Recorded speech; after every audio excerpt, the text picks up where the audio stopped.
¿Qué tal, amigas, amigos? Bienvenidas, bienvenidos a una nueva edición de Mesa Política, este programa que transmitimos y producimos en conjunto Otra Mirada y NTV Info, como siempre, analizando los detalles, los hechos de la coyuntura nacional y el análisis también de la situación internacional. Y esta semana nos quedamos en Perú para poder analizar un hecho que ha llamado poderosamente la atención. Y es que el gobierno de Dina Boluarte ha venido moviendo hilos, ¿no es cierto?, para separar, sacar de sus puestos a personas que le resultan incómodas. Ha ocurrido recientemente con el presidente del Tribunal Fiscal, ¿no es cierto? Y ha habido también otra serie de movidas importantes en este tema, pero lo que ha llamado la atención ha sido el caso de lo ocurrido en CONAFOBICER, que es esta organización del gremio de construcción civil, en donde a partir de una serie de declaraciones, la ministra de Vivienda, Jania Pérez de Cuéllar, solicitó, entre comillas, la separación del señor Rudecindo Vega, quien es,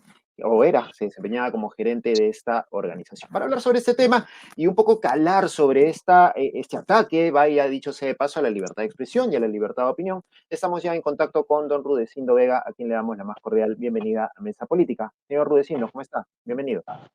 Muy buenas tardes, Francisco. Gracias por estar en Mesa Política de Otra Mirada.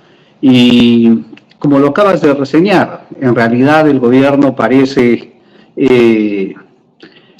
convencido de que tiene que acallar voces críticas, gente que piensa libremente, que se expresa libremente.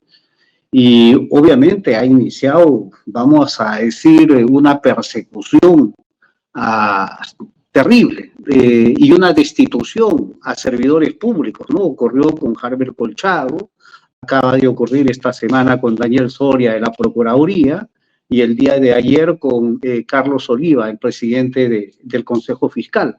Y en el caso, y ellos tienen una característica, ellos son funcionarios públicos.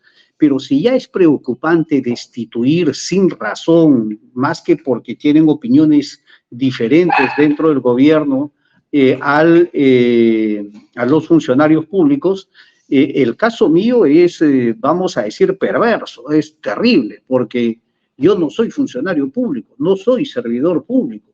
Yo era el gerente de una institución privada, en la cual el Estado participa como invitado, pero solamente como invitado, heredando una vieja concepto del tripartidismo de los 70.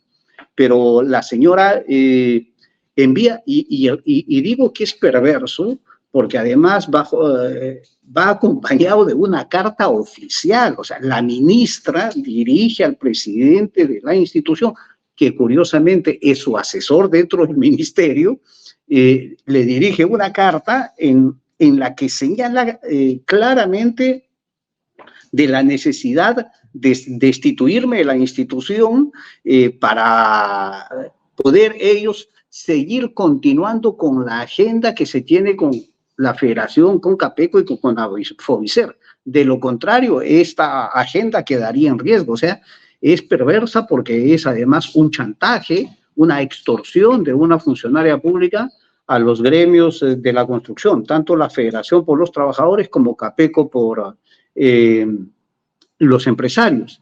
Y hay varios derechos violados. O sea, en el caso mío es libertad de pensamiento, libertad de expresión, libertad de información, pero también atacan a la libertad de prensa de Diario 1 y de algunos de los programas en los cuales ellos también documentaron para despedirme, ¿no? Y luego está mi derecho al trabajo, el derecho a la asociación de la Federación y de Capeco es totalmente pisoteado, el derecho a la libertad de empresa de cada uno de ellos y del propio CONAFOBICER. Es decir, hemos sido atropellados y pisoteados a su regalado gusto por el gobierno. Yo quiero hacer una salvedad y siempre insisto en esta puntualización. El atropello y el ataque a Rudecindo Vega en realidad no es de la ministra. La ministra solamente es una mandadera, ella cumple con llevar un recado, ella no tiene ni la capacidad ni la importancia en este atropello, ella cumple un mandato y el mandato es directamente de la presidenta Dina Boluarte y de su hermano Nicanor Boluarte. Los dos gobiernan en este país. No es cierto que gobierne uno solo, los dos. Y los dos son los que han mandado a la ministra a cometer este atropello y este abuso. Ahora, en su columna de Diario 1, usted precisamente señala esto que acaba de mencionar, este gobierno dual, ¿no es cierto?, de los hermanos Boluarte.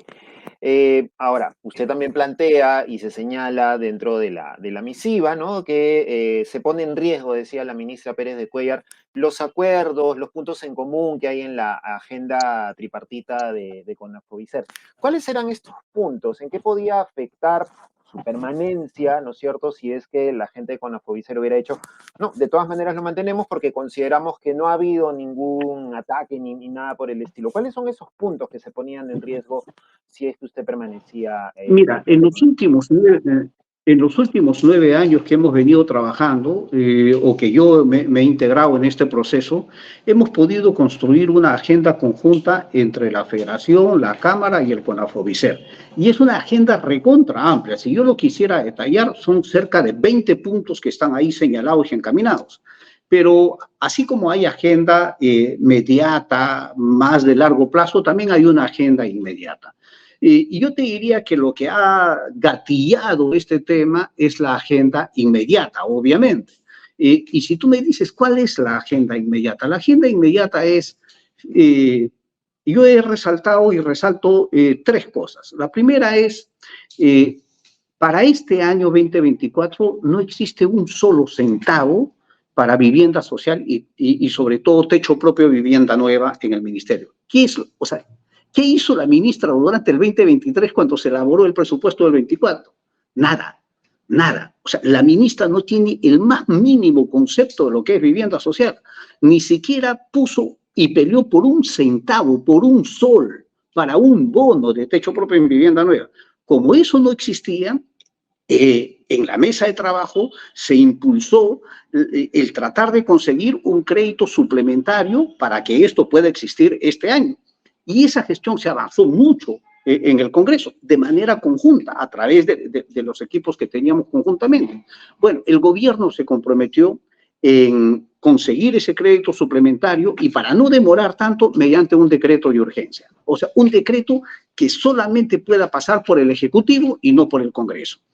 Entenderás que en esta situación, cuando la ministra había perdido en el primer directorio su pedido, había perdido en el segundo directorio, ella pide que se revise y se haga un tercer directorio y se cambie la decisión para destituirme a cambio de sacar el decreto de urgencia. O sea, no había presupuesto para techo propio, no había presupuesto para las obras de los empresarios, no había espacio para los trabajadores de construcción en las obras de techo propio, si es que no me destituía. Chantaje más grande que eso, imposible.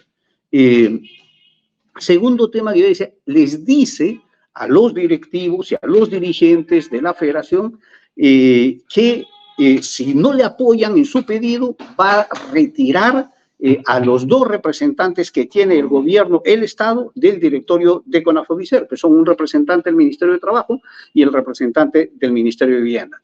Luego hay otra lucha que se viene hace muchísimo tiempo, la federación, sobre todo la federación viene peleando hace cerca de 8 años para bajar el peso de las bolsas de cemento de 45 kilos a 25 kilos.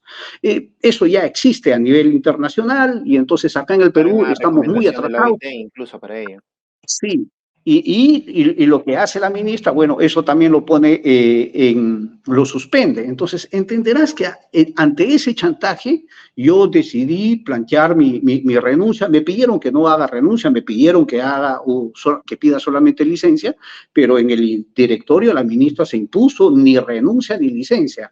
Le quitamos la confianza. Entonces, ese es el hecho perverso, ¿verdad?, en cómo un funcionario público persigue a una persona por sus ideas, por sus expresiones, por sus artículos. Si te diría, la carta que envía con 2 adjuntos, en donde van artículos que yo publico en los periódicos y con un comentario en Twitter.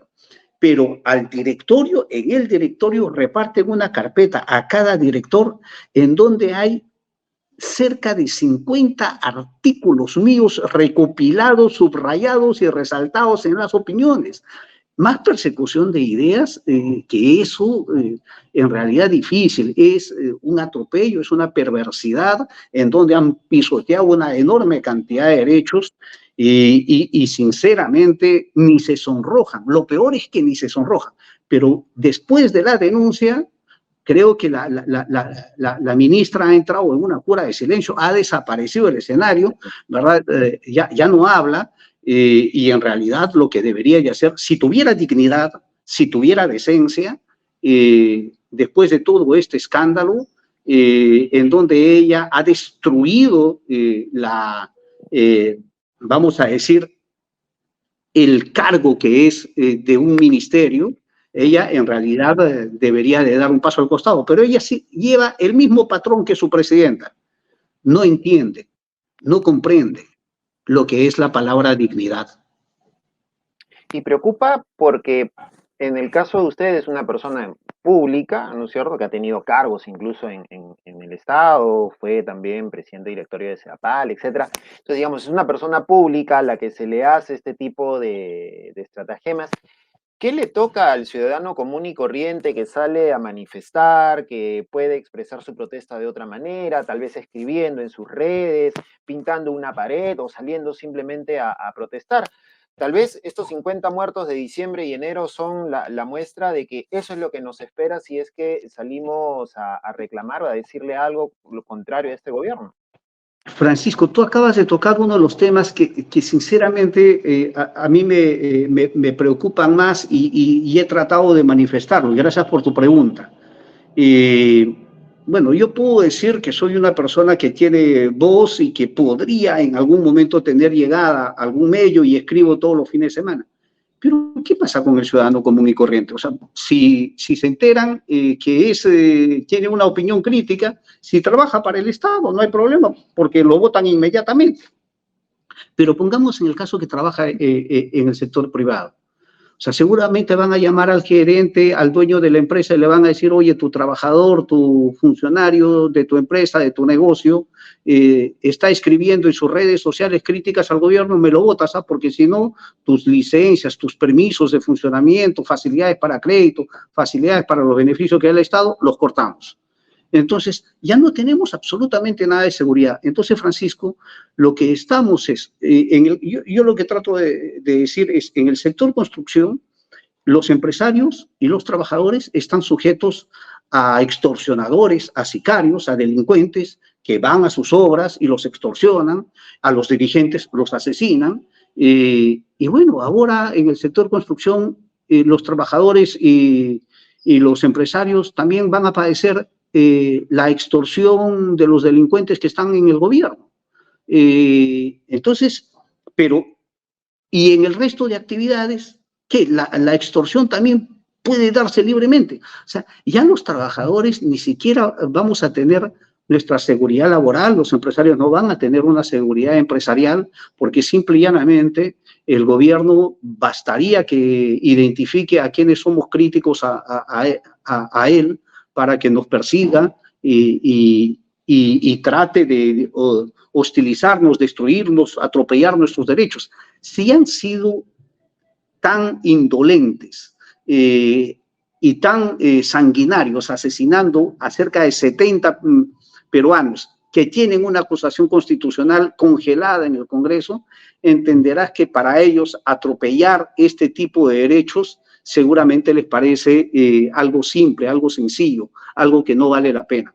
Y yo creo que los peruanos tenemos que recuperar no solamente la capacidad de indignación, sino tenemos que en algún momento tenemos que activar, ¿no? Activar quizás de maneras diferentes, porque si hacemos marchas, nos movilizamos de manera masiva, de manera fuerte, estos matan. Pero quizás hay que inventarnos nuevas maneras. Yo he planteado, he sugerido que de repente para el 1 de marzo algunas personas que nos sentimos indignadas con esta gestión gubernamental podríamos protestar de manera pacífica, no agresiva, no violenta, sin marchas.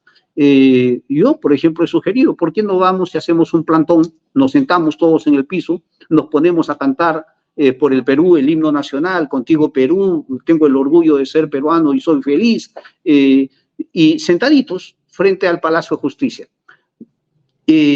Muestra más pacífica que esa, con nuestras pancartas, con nuestras banderitas. Creo que hay que comenzar a tratar de hacerle sentir nuestro desprecio, nuestro asco a esta casta gubernamental que en realidad está destruyendo a nuestro país y a nuestra democracia. ¿Hay nervios en el gobierno? ¿Hay preocupación? Porque pareciera que los ministros también van reaccionando de manera distinta cuando se les cuestiona. Recientemente la ministra de Comercio Exterior le arrebató el micrófono a un periodista en Cusco, aunque ella dice que no fue así, pero las imágenes señalan lo contrario, lo que usted mencionó al comienzo del caso Harvey Colchado, del procurador del Estado, etcétera. ¿Hay nervios? ¿Se le está cerrando el cerco a la señora Boluarte? ¿El Congreso hasta cuándo podrá protegerla? ¿Cómo ve el sostenimiento de este régimen? Mira, Francisco, yo tengo la impresión que en los últimos días termino constatando que en el Perú carecemos de ministros. O sea, no tenemos ministros, o sea, tenemos un gabinete de mandaderos, tenemos un gabinete de lamezuelas, tenemos un gabinete de bocabajos, tenemos un gabinete de perseguidores, de cumplidores de órdenes, pero de personas que conduzcan, que lideren un sector, un ministerio, no. Mira, acaba de ocurrir. ¿Qué ha hecho el ministro de Economía cuando lo han destituido al presidente del Consejo Fiscal? Nada. ¿Qué ha hecho el Ministerio del Interior cuando han destituido a Colchado del equipo de Lefitec? ¿Y qué ha hecho? No ha hecho nada, más aún, entusiastamente ha cumplido la orden. ¿Qué ha hecho el ministro de Justicia y el premier cuando acaban de destituir a Daniel Soria? Nada, han cumplido la orden. Entonces, acá lo que tenemos, ya no tenemos ministros. Lamentablemente, tenemos un gabinete de bocabajos y de lamezuelas que están avergonzando el cargo de ministro. Y eso es una pena, porque eso es la destrucción de la institucionalidad democrática, la destrucción de la institucionalidad del Poder Ejecutivo, la destrucción de la democracia que tenemos en el país. Y un poco para ir cerrando, señor Vega, esta situación, viendo cómo está la coyuntura, cómo está el panorama, ¿cómo se resuelve? ¿Se resuelve con la renuncia, con adelanto de elecciones? ¿Cómo elegimos entre los mismos que no ha pasado mucho tiempo, que han estado postulando y que todavía tienen un poder en el Congreso? Hace mucho tiempo yo vengo activando a través de este colectivo que se llama Iniciativa Democrática el tema del gobierno de transición y el adelanto de elecciones. Desde Iniciativa Democrática, de la cual yo tengo la dicha y la fortuna de ser su presidente, hemos planteado tres cosas.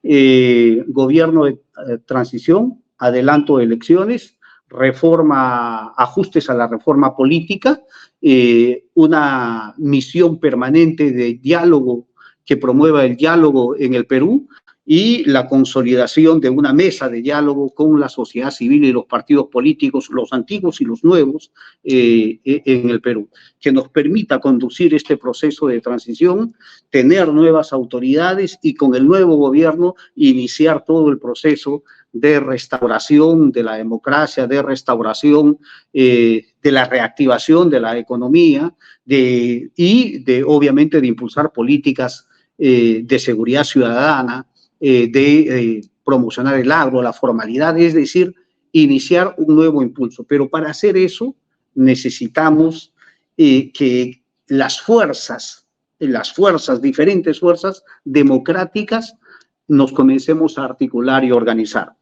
Yo venía impulsando los desayunos de construcción y ojalá continúen y ojalá sigan, esa es la voluntad de los gremios, a través del cual veníamos promoviendo todos estos temas de institucionalización democrática, de diálogo y de concertación. No vamos a poder salir ni en lo inmediato, ni en el plazo inmediato del 2026, ni en una mirada a largo plazo de todos los problemas que tenemos de división, de fragmentación y de polarización en el país, si es que no tenemos un mensaje de unidad, de concertación, pero no de la boca para afuera. Un mensaje de compromiso que lo hagan ciudadanos, partidos y gobierno. Si eso no lo hacemos, vamos a seguir padeciendo periodo gubernamental tras periodo gubernamental, esta desgracia de ir destruyendo nuestro país lentamente. Correcto. Señor Rudecindo Vega, muchas gracias por conversar con nosotros, por darnos su testimonio a propósito de esta lamentable situación y esperemos pues que las cosas finalmente en algún momento vuelvan a su cauce. Muchas gracias. Francisco, solamente 30 segundos Sí, de lo que yo quisiera terminar remarcando. Estamos ante un gobierno sangriento, autoritario, inepto, hasta por gusto y muy incapaz y corrupto. Y este gobierno es de dos, de Dina y de Nicanor. No es cierto que Nicanor no participe. Nicanor gobierna desde la oscuridad y Dina Boluarte solamente da la cara. Esa es la desgracia que vivimos hoy. Listo. Muchísimas gracias, señor Rudecindo Vega, por haber estado con nosotros aquí en Mesa Política y seguramente podremos conversar en otra oportunidad. Muchas gracias. Muchas gracias, Francisco. Muy buenas. Recuerden, amigos, que pueden encontrar estas y otras entrevistas, como siempre, en la página web de Otra Mirada y a través de las redes sociales también de NTV Info y de Otra Mirada. Con nosotros será hasta la próxima.